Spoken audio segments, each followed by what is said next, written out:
नमस्कार। Sunshine classes JD में आपका स्वागत है। मैं विवेक वर्मा आपका स्वागत करता हूं। हम लोग फिजिक्स के सीरीज को लेके चल रहे हैं और इस सीरीज में हम लोग 3 क्लास ले चुके हैं और चौथे क्लास में हम लोग ये जान रहे हैं कि जो हम मेरा क्लास फॉलो कर रहे होंगे उन्हें पता होगा कि हम लोग क्या पढ़ रहे हैं।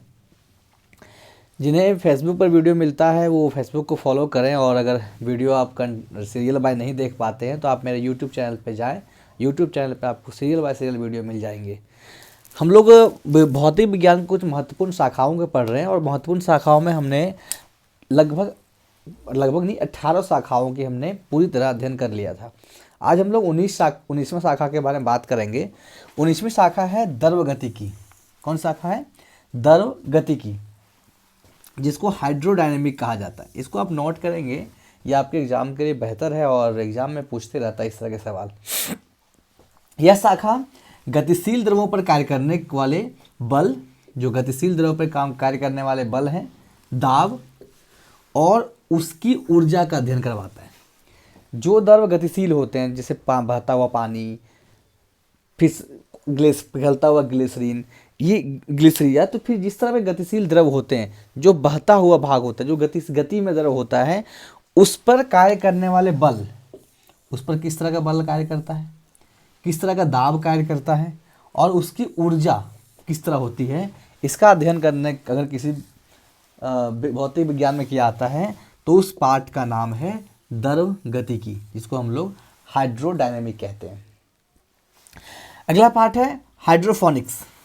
हाइड्रोफोनिक्स एक शाखा है जिसमें ध्वनि तरंगों के द्वारा जल के नीचे की स्थिति का अध्ययन किया जाता है।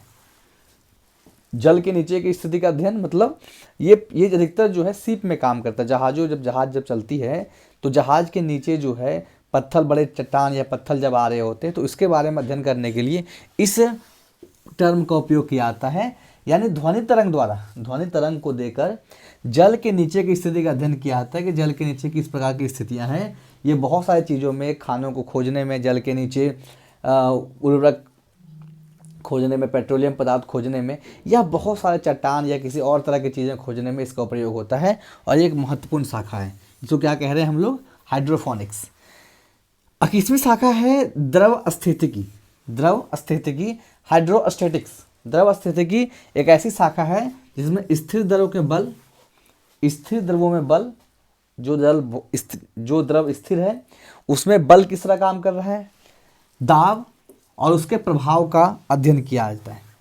दाब का अध्ययन, उसके प्रभाव का अध्ययन, और किस प्रकार के स्थिर द्रवों में जो लिक्विड है वो स्थिर है। देखिए, ये जो है द्रव गतिकी में गतिशील द्रव में अध्ययन किया जाता है और जस्ट द्रव स्थितिकी में स्थिर जल में किया जाता है। बस दोनों में इतना ही अंतर है।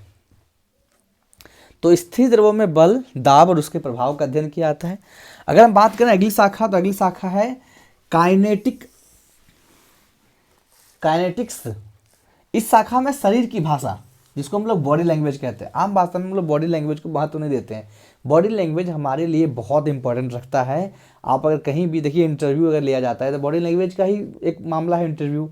तो बॉडी लैंग्वेज के बारे में अगर कहीं अध्ययन किया तो आप कहेंगे साइंस में इसका अध्ययन किया बार नहीं, साइंस में भी बहुत ज़रूरी है बॉडी लैंग्वेज। आपका बॉडी लैंग्वेज तय करता है कि आप किस प्रकार से उस विषय के बारे में पारंपरिक हैं। तो काइनेटिक्स जो है वो शरीर की भाषा का अध्ययन करता है, जिसको हम लोग बॉडी लैंग्वेज कहते हैं। आगे है ऑरोलॉजी। पर्वतों की उत्पत्ति, पर्वत किस प्रकार उत्पत्ति करते हैं, पर्वतों की संरचना, पर्वत की संरचना कैसे होती है, विकास और इससे पृथ्वी पर पड़ने वाले प्रभावों का अध्ययन करता है। ऑरोलॉजी एक और अन्य शाखा है जिसमें पर्वतों की उत्पत्ति कैसे होती है उसके बारे में अध्ययन किया जाता है, उसकी संरचना कैसे बनी है उसके बारे में अध्ययन किया जाता है, उसके विकास के बारे में, उसके पृथ्वी के पड़ने वाले उसके प्रभावों के बारे में अध्ययन किया जाता है। और उन शाखाओं के अध्ययन के बारे में हम लोग क्या कहते हैं? ऑरोलॉजी। सवाल आपसे पूछ सकता है कि पृथ्वी की उत्पत्ति के बारे में किस शाखा में पढ़ा जाता है, तो फटाक से किसी भी बिना सोचे हुए जवाब देंगे तो ऑरोलॉजी। आगे है अगली शाखा है सिस्मोलॉजी पृथ्वी के कंपन, जिसको हम लोग भूकंप कहते हैं। सिस्मोलॉजी जो है इसमें इसी में सिस्मोग्राफी आता है, नापने के लिए यंत्र बनाया जाता है। सिस्मोलॉजी जो है पृथ्वी के कंपन, जिसको और विस्तार, पृथ्वी कंपन, विस्तार पूर्वानुमान, मतलब विस्तार कैसे हो रही है, पृथ्वी का विकास या विस्तार जो है इससे कैसे दिखाई दे रहा है, और उसके बारे में अध्ययन करने के लिए किसी विधि का उपयोग किया जाता है, किसी शाखा का उपयोग किया जाता है, तो उस शाखा का नाम क्या है? सिस्मोलॉजी। हम एक बार फिर से नोट डाउन कर लेंगे। द्रव गति की एक शाखा है जिसमें गतिशील द्रवों पर कार्य करने वाले बल, दाब और उसकी ऊर्जा का अध्ययन किया जाता है। हाइड्रोफोनिक्स, ध्वनि तरंगों द्वारा जल की गति स्थिति का अध्ययन किया जाता है। ध्वनि तरंग द्वारा जल की गति का स्थिति क्या है उसका अध्ययन किया जाता है। द्रव स्थितिकी, इसमें स्थिर द्रव, बल, दाब और उसके प्रभाव का अध्ययन किया जाता है।